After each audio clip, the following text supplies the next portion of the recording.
People think they know what's happening in Ukraine, war, resistance, tragedy, but that's not the whole story, not even close. There's something else happening just underneath, something people don't want to talk about. You'll notice it when conversations suddenly stop, when people change the subject or lower their voice without realizing. It's the kind of silence that feels heavy, not accidental, because in the chaos of war, other things move. People disappear, supplies vanish, money shifts hands quietly, and somewhere far from the headlines, deals are made, the kind that never get written down. You start hearing things you're not supposed to, about aid convoys that never arrived, about children sent abroad but never registered, about bodies that were never meant to be found. The story sounds strange at first, like rumors, but then you notice how many of them come from people who sound scared. And after a while, you realize something.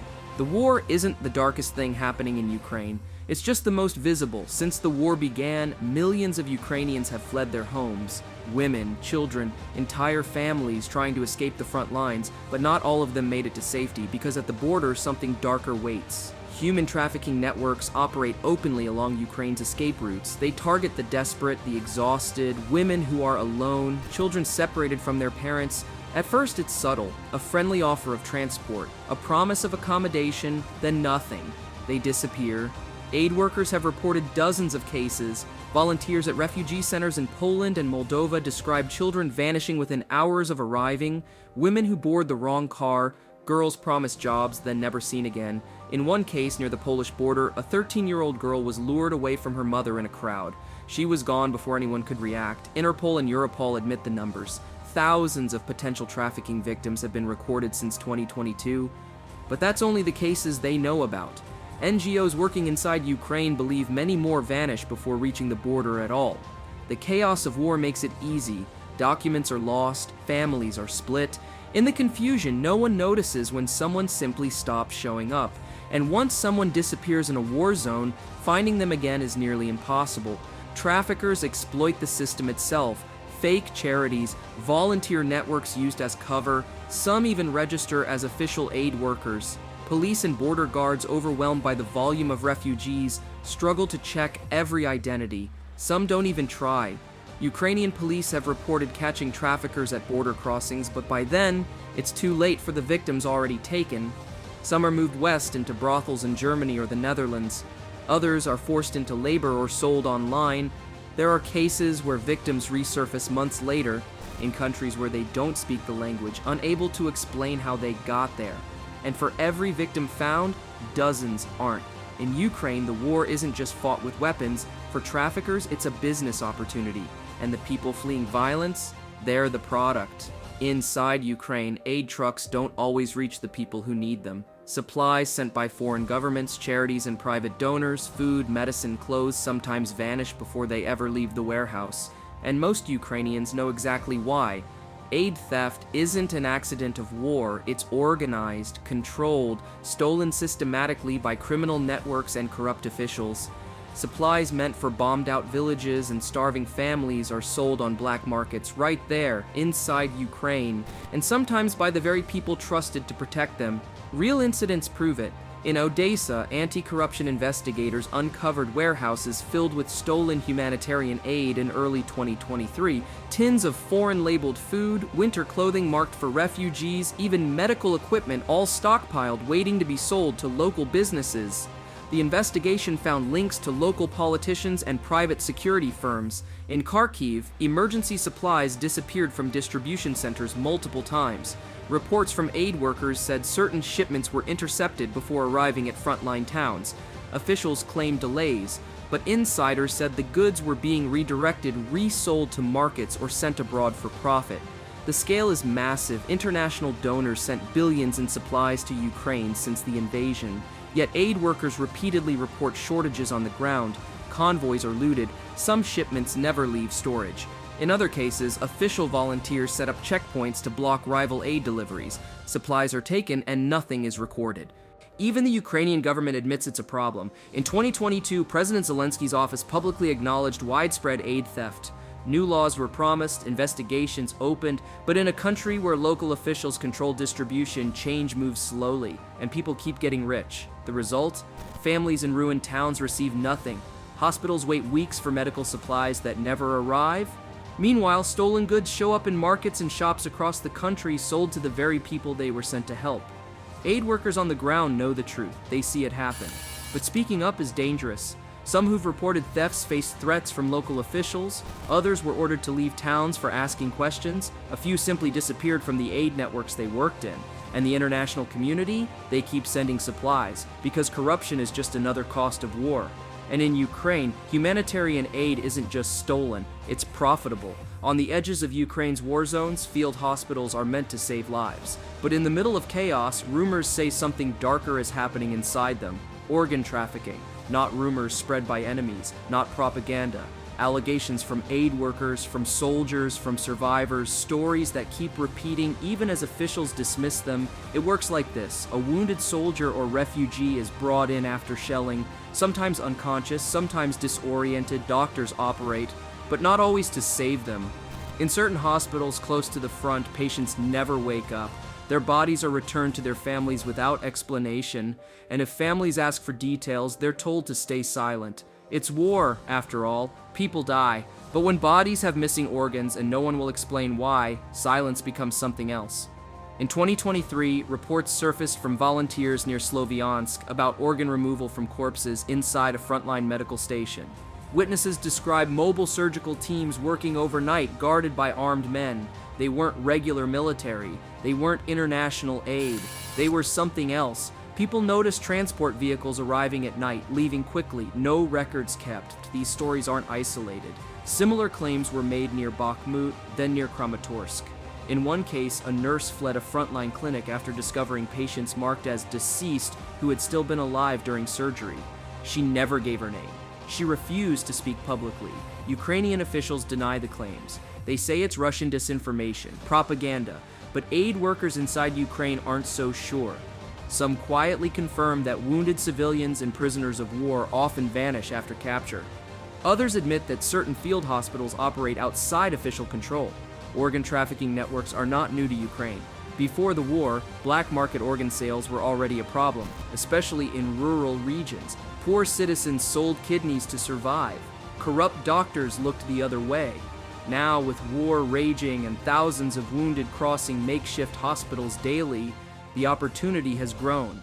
International monitors find it almost impossible to investigate. Frontline areas are dangerous, hospitals are guarded, records are missing, and even when whistleblowers speak, their testimony vanishes inside wartime bureaucracy. The buyers, wealthy clients across Europe and the Middle East, organs harvested in silence, sold through black market brokers using the chaos of war as cover. It's efficient, ruthless, and hard to prove. In Ukraine, soldiers and civilians die every day.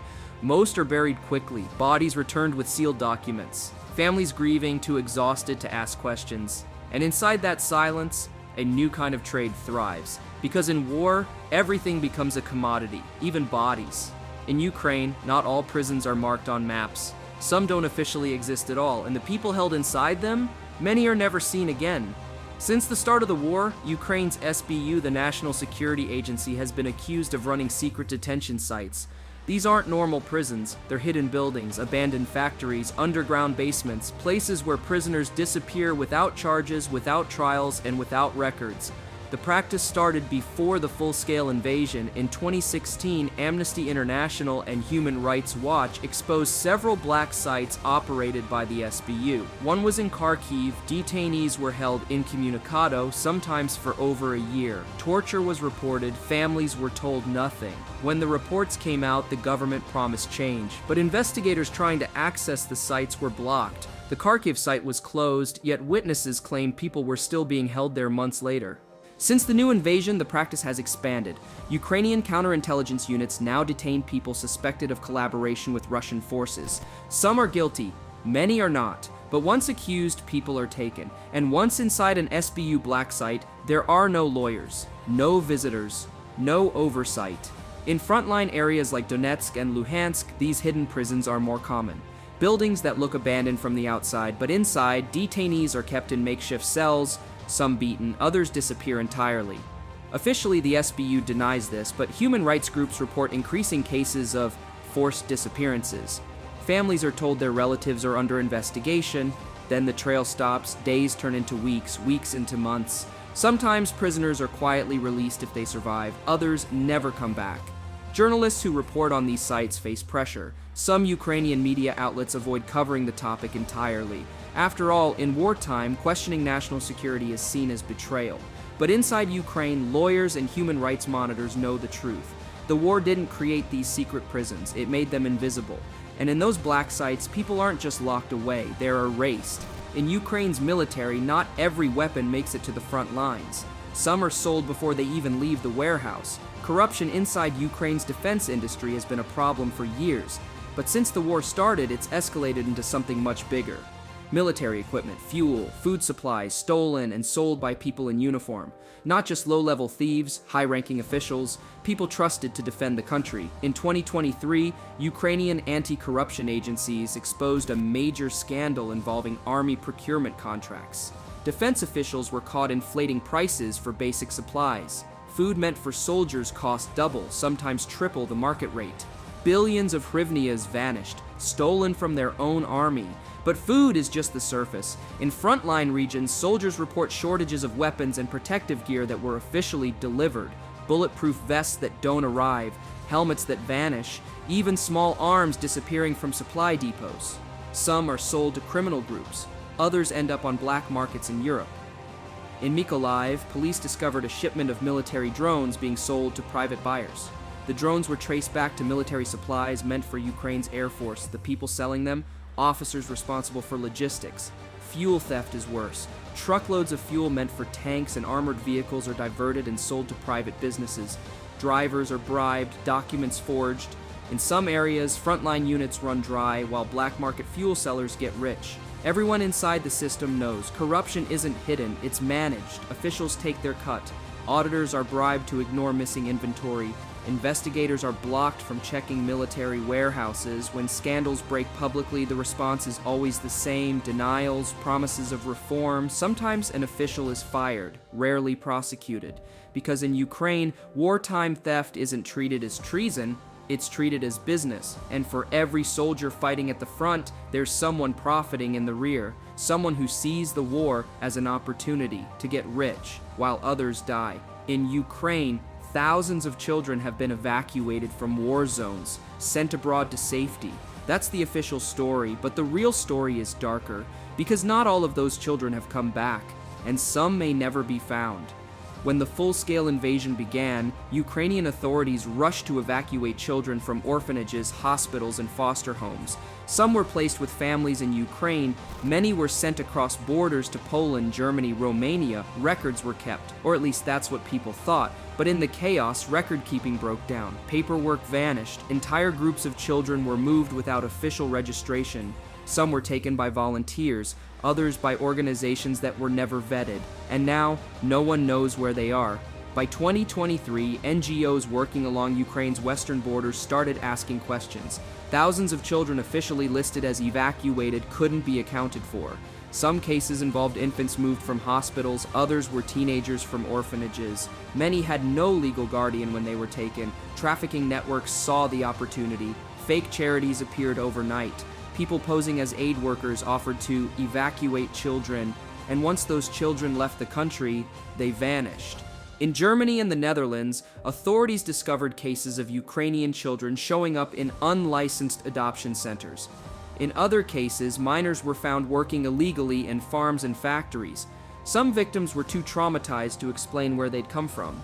Inside Ukraine, officials blame the war. They say it's impossible to track every evacuation, but insiders admit some officials facilitated these disappearances. Bribes were paid, documents forged, children handed over to strangers, all during the confusion of mass evacuations. International organizations like UNICEF have raised alarms, but finding the missing is almost impossible.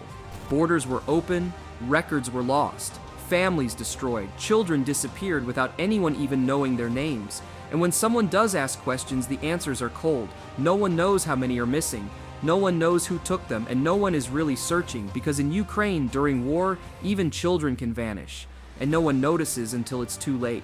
In Ukraine's ports, goods don't always move legally. Behind the official shipments of grain and fuel, organized crime controls much of what enters and leaves the country.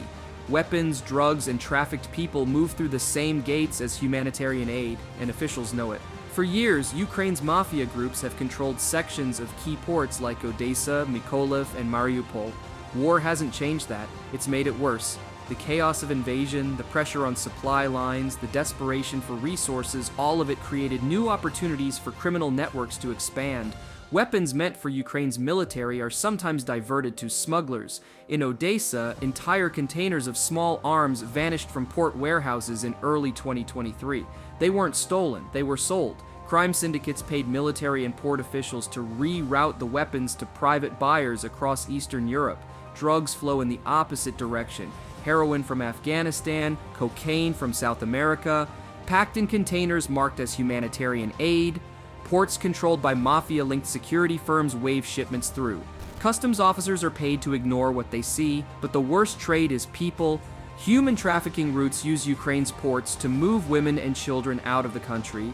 Many were already refugees, tricked or abducted while fleeing the war. They're hidden in cargo containers, loaded onto ships, and once they leave Ukrainian waters, they're gone. Law enforcement agencies admit they're overwhelmed. Ports are too large, staff are too few, corruption is too deep. Even when traffickers are caught, the arrests are low-level workers. The real organizers stay protected. In 2022, a senior customs officer in Mykolaiv was arrested for overseeing illegal arms exports. He was released within months, charges were dropped. In Ukraine's ports, the rules are simple. If you pay, your cargo moves, no matter what's inside. In Ukraine, journalists know there are stories you don't cover, not because of the war, not because of censorship, but because you might not come back. Reporters who investigate corruption, trafficking, or illegal arms sales have a habit of disappearing. Some are found dead, others simply vanish, and no one asks too many questions. Before the full-scale invasion, Ukraine was already dangerous for journalists. Investigative reporters like Pavel Sheremet, killed by a car bomb in 2016, became public warnings. His murder was never solved. Officials claimed they were investigating. Years passed, no answers. Since the war, it's gotten worse. Inside Ukraine, war reporting dominates headlines, but those covering human trafficking, military corruption, or organized crime know they're at risk. Several journalists have vanished after publishing exposés on missing humanitarian aid and weapons theft. Others stopped reporting after receiving threats. Some left the country entirely. In early 2023, an independent reporter working near Dnipro disappeared after investigating missing foreign weapons. His last messages said he was being followed. His body was never found. What makes it more chilling is the silence.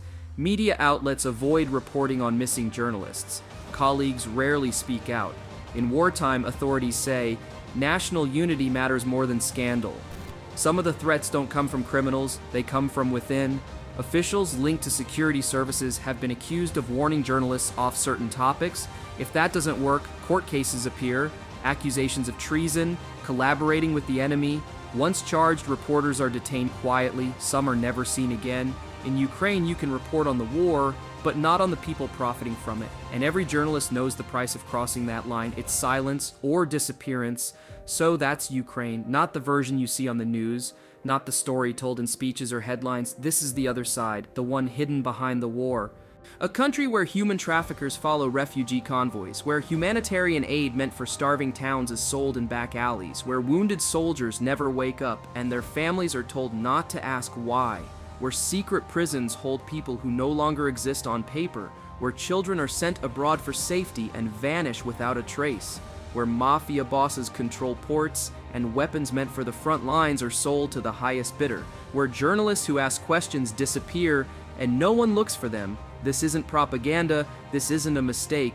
This is what happens when corruption meets chaos, and behind the flags, behind the slogans, real people are paying the price. If this made you think twice about what's really happening in Ukraine, share this video, let others see what's buried beneath the headlines, and if you want more stories like this, the ones people aren't supposed to know, subscribe, because Ukraine isn't alone, it's just the next country we're exposing.